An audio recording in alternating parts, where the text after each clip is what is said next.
गृहराज्यमंत्री डॉक्टर पंकज भोयर हे आज गोंदिया जिल्ह्याच्या दौऱ्यावर आले असता तरी गोंदिया पोलीस मुख्यालयाच्या प्रेरणा सभागृहात आयोजित संवाद मेळाव्यात पोलिसांच्या आणि त्यांच्या कुटुंबियांच्या समस्या जाणून घेतल्या। महाराष्ट्र पोलीस संपूर्ण राज्यात 24 तास अलर्ट राहून आपले रक्षण करतात, त्यामुळे त्यांच्या कुटुंबियांच्या देखील काही समस्या असू शकतात। त्यामुळे महाराष्ट्रात पहिल्यांदा गृह विभागाच्या वतीने पोलिसांच्या आणि त्यांच्या कुटुंबियांच्या समस्या जाणून घेण्याचा प्रयत्न गृहराज्यमंत्री डॉक्टर पंकज भोयर यांनी गोंदियात केले आहे। तर येत्या काही दिवसात पोलिसांना आणि त्यांच्या कुटुंबियांना उद्भवणाऱ्या समस्या कशा सोडवता यासाठी उपाययोजना करणार असल्याचे गृहराज्यमंत्री पंकज भोयर यांनी सांगितले आहे। सर, काय सांगाल, आपण पोलिसांच्या समस्या जाणून घेण्यासाठी संवाद मेळाव्याचं आयोजन केलं होतं आणि त्या ठिकाणी आपण आले। संपूर्ण महाराष्ट्रामधले पोलीस हे मागच्या अनेक वर्षापासून 24 तास आपल्या राज्यातल्या नागरिकांना रक्षण करण्याकरता, त्यांना सेवा देण्याकरता तत्पर असतात।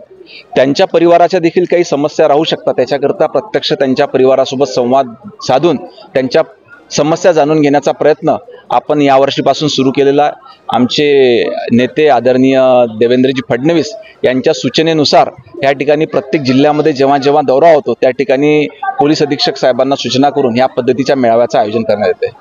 सर, नक्षलग्रस्त जिल्हा आहे, इथल्या पोलिसांच्या काय नेमक्या समस्या समोर आलेल्या आहेत आपल्या निदर्शनात? ह्या ठिकाणी तर अभिनंदन केलं पाहिजे पोलीस विभागाचं की अनेक नक्षलाईट त्यांना त्यांचं हे करून आत्मसमर्थन करून ह्या ठिकाणी त्यांनी नक्षलीपणा सोडलेला आहे। नंतर काही छोट्या समस्या त्यांच्या दैनंदिन जीवनासोबत त्या काही प्रमोशन संदर्भातल्या होत्या, काही विद्यार्थ्यांच्या शिक्षणासंदर्भातल्या होत्या, काही त्यांच्या रिटायरमेंट नंतरच्या समस्या होत्या। ह्या सर्व समस्या ऐकून त्याचं एकत्रीकरण करून आपण शासनाच्या माध्यमातून सोडवण्याचा प्रयत्न करणार आहोत। तर राज्यात पहिल्यांदा गृहमंत्र्यांनी पोलिसांच्या आणि त्यांच्या कुटुंबियांच्या समस्या जाणून घेतल्याने पोलिसांच्या आणि कुटुंबियांच्या चेहऱ्यावर हास्य पाहायला मिळाले।